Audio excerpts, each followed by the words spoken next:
Ternyata itu hal yang sepele aja kita tidak mampu toh. Iya toh? Karena apa? Nah, itu kuncinya di sini. Ya, duduk. Karena apa? Kita tidak mampu melakukan segala sesuatu itu tepat, timingnya pas, setia, taat. Nah, kenapa? Kuncinya cuma di sini. Selama kita di dunia, kita hidup pakai akal, pakai hikmat dunia, kita tidak bisa melakukan apa yang Tuhan mau dengan tepat. Karena apa? Karena di dalam Alkitab sudah ditulis, hiduplah di dalam roh. Nah, Paulus selalu mengingatkan, kalau kamu masih hidup di dalam dunia daging, belum sampai ke tempat yang Tuhan kehendaki. Dan ternyata hidup di dalam dunia roh itu tidak gampang. Karena kita dari lahir di dalam dosa, kemudian cara berpikir di dalam pendidikan, di dalam pelajaran segala, selalu diutamakan adalah otak, jiwa, pengetahuan, kepandaian, hikmat dunia. Nah, itu. Sehingga itu sudah bertahun-tahun nempel di dalam hidup kita. Nah, sekarang kita kenal Yesus, disiapkan untuk hidup di dalam dunia roh. Karena nanti akan masuk surga dalam dunia roh dan daging baru. Jadi perhatikan loh ya. Nanti kita di surga itu, kita hidup di dalam dunia roh. Nah, kenapa dikatakan dunia roh dulu? Karena itu yang dominan. Nah, tetapi juga di dalam dunia daging. Jadi selama ini saya yakin saudara itu belum banyak yang tahu bahwa kita nanti di dunia, hidup di dunia yang akan datang atau surga, itu hidup di dalam dunia roh dan daging baru. Karena kerap kali kita itu merasanya gini, kalau kita sudah mati kan dagingnya nanti hancur, betul dah? Kan yang naik ke sana itu jiwa sama roh. Dagingnya mana? Tapi ingat, Tuhan Yesus nanti datang membangkitkan kita. Nah, yang dibangkitkan apa? Daging. Lah, terus kamu mikir enggak? Yang dibangkitkan daging. Ya dek dikubur. Ya toh? Kalau orang mati di laut dimakan ikan piye? Terus yang sekarang ini, model sekarang ini, karena lahan susah dibakar. Ya toh? Nah, terus bagaimana? Nah, dagingnya masih ada enggak? Nah, ya. Nah, kenapa dikatakan Alkitab bahwa kita nanti mengalami kebangkitan tubuh? Nah, makanya itu pengertian Alkitab, ya toh? Apa yang dunia roh itu tidak dapat diungkapkan secara daging, gamblang. Karena peristiwanya itu enggak begitu. Aku sampai dulu ya, karena aku ini orang tukang mikir, pemimpin, dan termasuk pemberontak, terus termasuk tukang nyelidik. Jadi saya selalu tanya sama Tuhan, Tuhan, lah kalau orang yang dimakan ikan terus zaman itu kan anak-anak Tuhan, hamba-hamba Tuhan dimakan ke singa zaman Roma. Ya dah. Lah kalau sudah dimakan singa, lalu dagingnya kemana? Jadi kotorannya singa loh. Betul enggak? Lah terus yang dibangkitkan apa? Bingung dah? bingung. Karena apa? Tidak ngerti. Tapi kalau kamu sudah diterangkan seperti yang saya diterangkan Tuhan, cuma bisanya apa? Oh gitu. Nah, kenapa Tuhan bilang, yang aku katakan itu semua ada di dalam Alkitab. Di dalam kitab Yehezkiel, di situ dikatakan ada tulang-tulang kering yang berserakan. Ya toh? Jadi tulang-tulang kering serakan, Yehezkiel disuruh apa? Bernubuat. Nubuatnya bagaimana? Katakan kepada tulang-tulang kering. Hai tulang-tulang kering, bangun. Ya toh? Terus apa yang terjadi? Tulangnya kering langsung bangun? Enggak, wong berserakan kok. Tangannya di mana, kakinya di mana, tengkoraknya di mana? Berserakan. Di situ dikatakan mereka tulang-tulang itu nyari gandengannya dewek-dewek. Kira-kira bisa dibayangin enggak? Bisa itu, coba sing bilang bisa siapa? Ceritain. Piye? Nyari gandengannya dewek itu terus piye? Terus sing mulai siapa? Kepalanya nyari dung gitu. Ayo. Terus tangannya nyari. Terus tangannya apa tuh? Jarine nyari dewek. Terjadinya itu lucu. Saya sampai ketawa, saya bilang, oh. Sebab nubuatan dikatakan, hai tulang-tulang kering. Jadi semua toh. Ndak kepala, ndak jari, ndak kaki. Semua. Bangun. Itu lalu nyari gandengannya dewek-dewek. Lalu semua bergerak bersama-sama.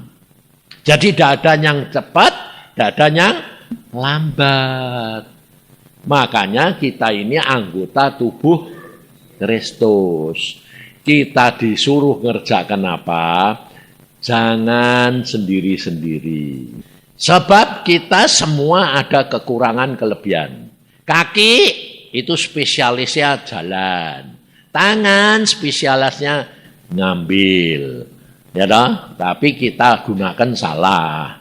Gratil. Bahasa Jawa itu bahasa Jawa, bahasa Indonesia ini apa ya? Usil. Aku ini ada isa bahasa bagus dah isa. Wis memang orang desa saso wis.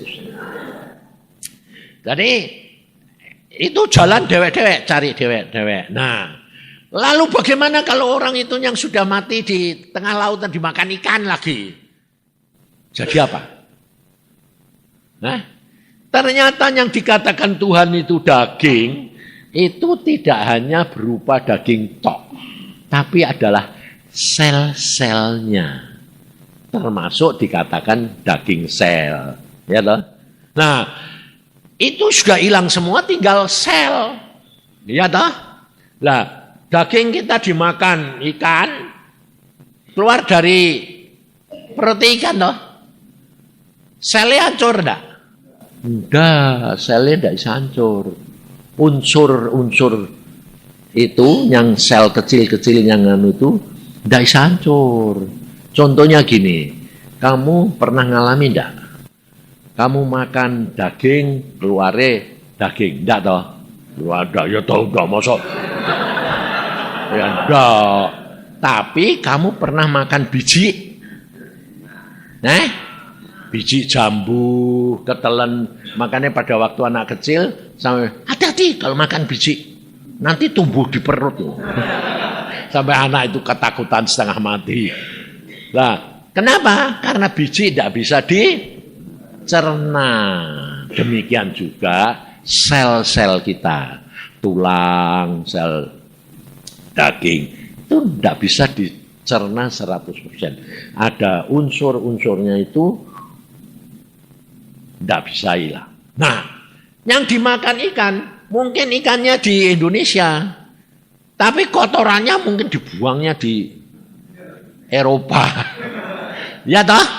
Nah, jadi sel-selnya itu di seluruh lautan. Blood yang terbawa oleh gelombang. Ya toh? Tapi nanti kalau Tuhan datang, Tuhan mau membangkitkan, itu selnya cari gandengannya dewek-dewek. Dari ujung dunia, dari manapun, dari dalam tanah, dari ada yang di tanah, ada yang dibuang di laut, loh. Kan orang Cina kebiasaan toh, dibakar, abune dibuang laut, ya toh. Lah, itu kan ada yang ditanam, ada yang di laut, tidak masalah. Nanti kalau Tuhan datang, cari gandengannya dewek-dewek. Setelah cari gandengannya dewek-dewek, lucunya dia tahu tempatnya. Aku hidung, sel hidung. Aku sel tangan. Tidak ada yang sel tangan lalu jadi hidung. Tidak ada. Itu hebatnya Tuhan.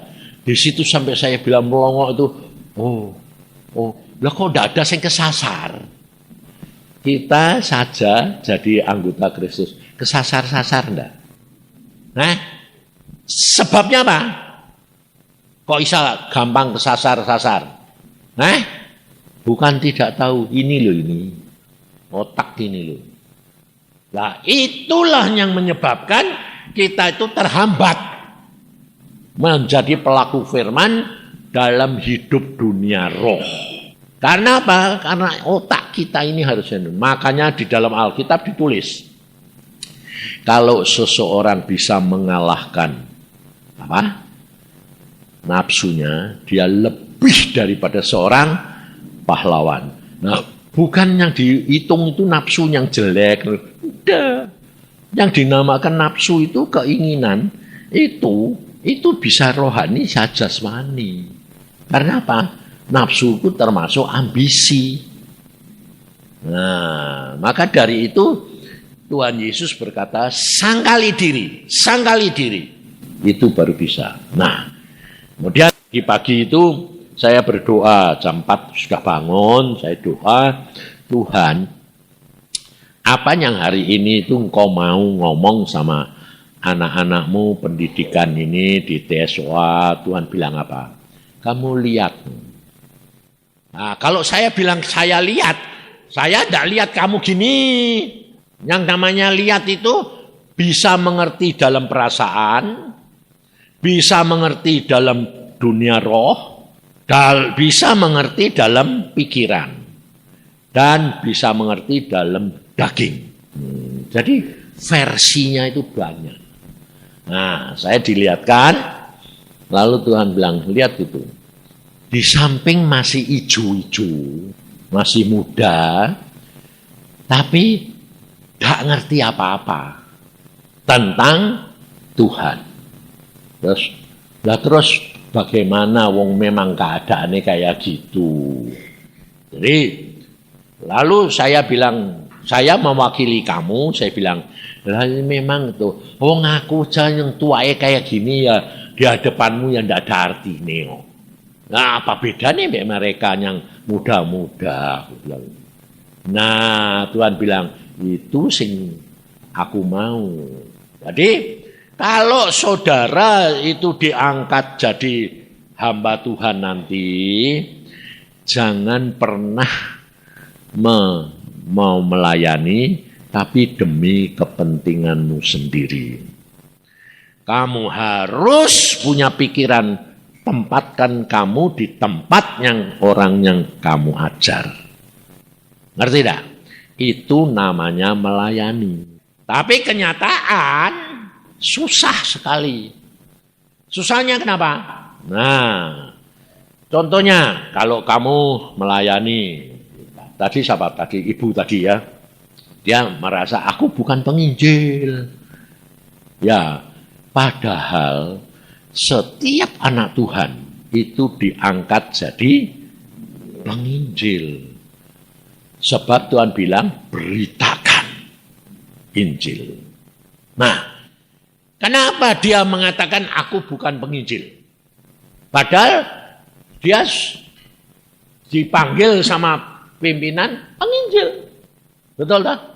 Berarti ibu itu pasti sudah punya profesi sedikit-sedikit sudah nginjil.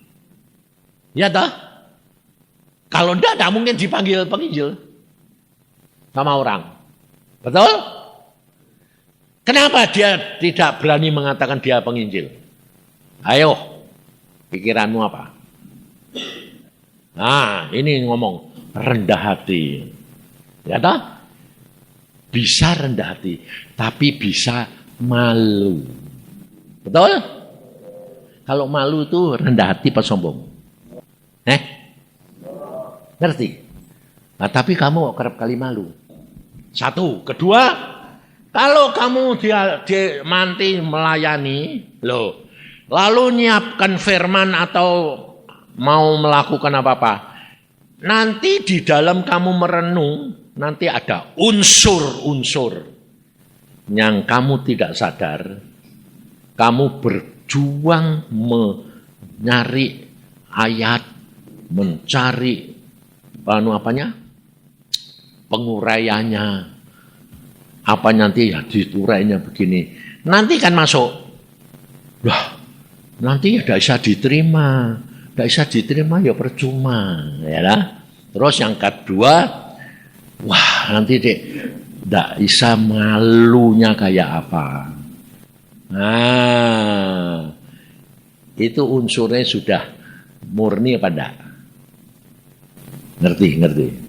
Jadi susah ngalahkan pikiran, mengasihi diri kesombongan. Itu susah sekali. Karena ternyata yang dikatakan sombong itu takut salah. Takut itu sudah salah.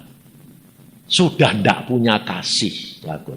Nah, apa hubungannya? Contohnya, takut itu, Alkitab berkata takut itu berarti kasihmu tidak sempurna. Nah, sebetulnya kasih itu apa? Ayo. Ini makanya di dalam ini tuh saya bicara tentang hal dasar-dasarnya. Karena ini penting sekali yang akan membuat kamu ini membangun bisa bertingkat atau cuma satu tingkat. Karena kalau dasar-dasarmu tidak kokoh, pasti roboh. Dan kamu tidak akan bisa menyelesaikan. Jadi termasuk dasar, termasuk bahan, termasuk hikmat, kecerdikan yang kamu lakukan. Ini di dunia. Nah, dasar yang pertama namanya kasih. Tentang Alkitab selalu bicara kasih-kasih. Sementara ini, yang kamu tahu kasih itu apa? Apa? Penurutan. Nah, dia jawabannya penurutan. Sudah hampir benar. Sing mbok turuti apa? Pikiranmu atau Tuhan? Tuhan toh? Sing mbok pikir, sing mbok turuti itu Tuhan, itu sudah benar. Tapi kurang sempurna meneh. Aku sampai makanya bingung terus terang. Kurang sempurna apa? Firman. Jadi dek kowe bilang Tuhan, Tuhane sapa? Tuhane kamu atau Yesus, sebab banyak Tuhan. Ngerti enggak? Jadi kalau kasih itu sebetulnya cuma apa? Nurut perintah Tuhan, itu kasih. Jadi selama ini kamu yang punya pengertian kasih apa? Ya toh, perbuatan daging toh. Kasih, lemah lembut, rendah hati, ya toh? Menyayangi, berkorban, ya dah. Padahal disebut Allah itu kasih.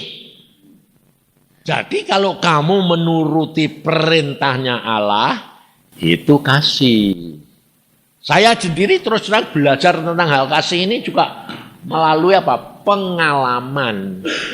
Jadi ngalami baru tahu, oh ya itu tertulis di dalam suratnya Rasul Yohanes. Tertulis di dalam suratnya Rasul Yohanes. Kalau kamu itu punya kasih, kamu nurut perintahnya Tuhan. Itu kasih. Lalu Tuhan Yesus sendiri ngomong, padahal Tuhan Yesus ya sudah ngomong. Cuma Tuhan Yesus ngomongnya ini, kalau kamu mengasihi aku, kamu nurut perintahku. Loh, kalau kamu mengasihi aku, kata Tuhan Yesus, karena Tuhan Yesus pada waktu itu sebagai manusia, jadi pikiran kita, kalau engkau mengasihi aku berarti cuma mengasihi Tuhan Yesus. Ya toh? Seperti kamu jatuh cinta, mengasihi. Tapi orang mengasihi karena jatuh cinta belum tentu punya kasih. Kenapa? Karena kasih itu nurut. Nah, sekarang kalau laki-laki jatuh cinta sama perempuan, dia nurut atau malah ngatur? Yang ngatur siapa? Yang laki apa perempuan? Lu kok jawabannya kok loro ya piye to? Kok dua-dua itu? Sing perempuan, sing laki bilang perempuan, sing perempuan bilang laki. Lah itu aku bingung ndak? Sebagai pengajar. Mana itu banci ngajari banci. Loh, sekarang kalau dua orang jatuh cinta, jadi harusnya yang dua-duanya saling mengasihi enggak? Jadi harusnya saling sing dipikiri ngatur weh. Sebabnya kowe kepengen ngatur, ndak kowe diatur. Sebetulnya itu dua-dua harusnya saling mengasihi. Nah, makanya dikatakan kasih itu berkorban. Nah, nurut itu susah loh. Ya toh? Jadi harusnya kan saling mengasihi, berarti saling nurut. Saling menghargai. Sing laki ya bilang, ya wes kamu maunya apa. Tapi sing perempuan kalau dikasih gitu bilangnya, ya sekarang aku yang ngatur. Wah, payah tenan. Meskipun mungkin gak ngomong gitu, tapi gak lihat ini. Pokoknya dak nurut, dak jadi kamu. Lah terus ini laki-laki bilang, sabar. Kamu bilang sabar itu, sabar ya toh? Sabar. Sabar itu nurut dak? Ngawur.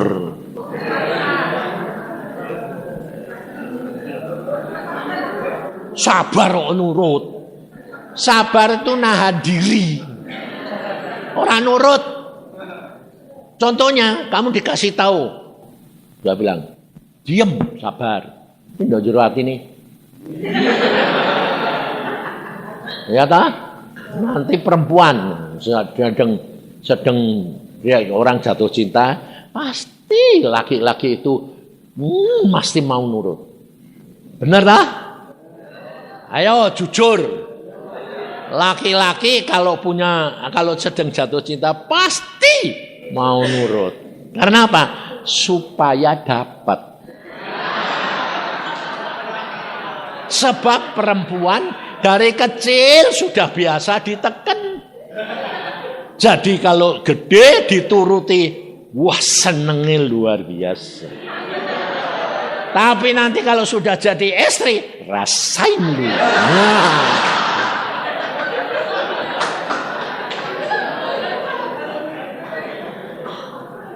Dan itu normal.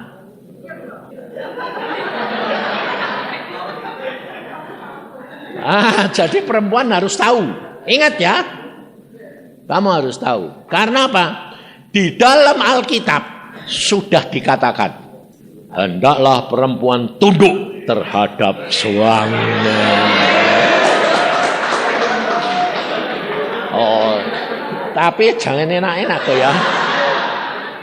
Karena Alkitab yang lain berkata, di dalam Alkitab tulis, kamu harus mengasihi istri.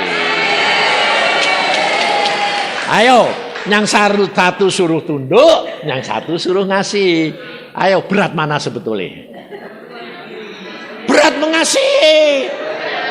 Karena apa? Mengasihi dituntut nurut, mau mengerti, berkorban. Langsung ibu ini.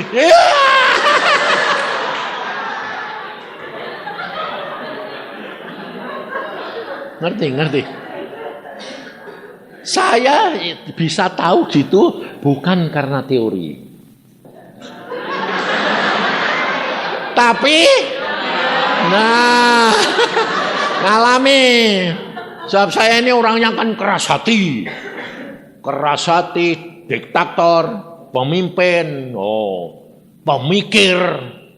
Jadi waktu saya pacaran sama istri, karena bukan saya yang kamu kok ketawa itu pasti kamu punya pikiran apa?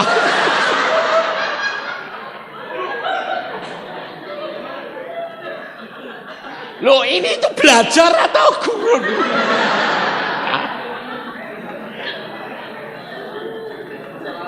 Saya itu orangnya begitu. Jadi saya pada waktu di pacaran itu saya kan dikasih Tuhan. Jadi bukan saya milih dewek. Aku nek milih dewek, wis pasti ndak mau. Pilih sing moloh, ndak sing tipis. Wong senenge moloh tipis. Ndak tipis. Jadi Tuhan bilang itu jodohmu. Aduh kok tipis banget sih Tuhan. Itu paling baik. Ya karena saya ini mengasihi Tuhan dan nurut. Saya taat dan ini. Ya sudah. Jadi saya deketi. Demikian saya deketi. Tetap tindakan saya keras. Saya disiplin. Mana ada orang pacaran model saya? Tidak ada. Kenapa? Saya kalau janji jam 5 sore saya jemput kamu pergi toko. Kamu minta pergi toko toh? Ya, jam 5. Sebelum jam 5 kurang sedetik pun saya tidak datang. Kalau saya sudah sampai di depan rumahnya, kurang semenit saya nunggu. Pakai sepeda motor tetap standar tapi saya tunggu.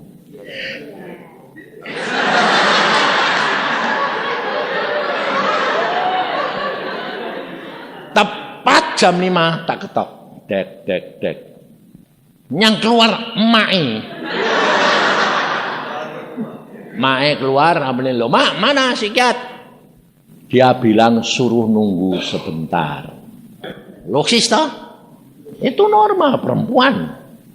Aku bilang, kasih tahu ya mak, saya sudah datang tapi pulang lagi.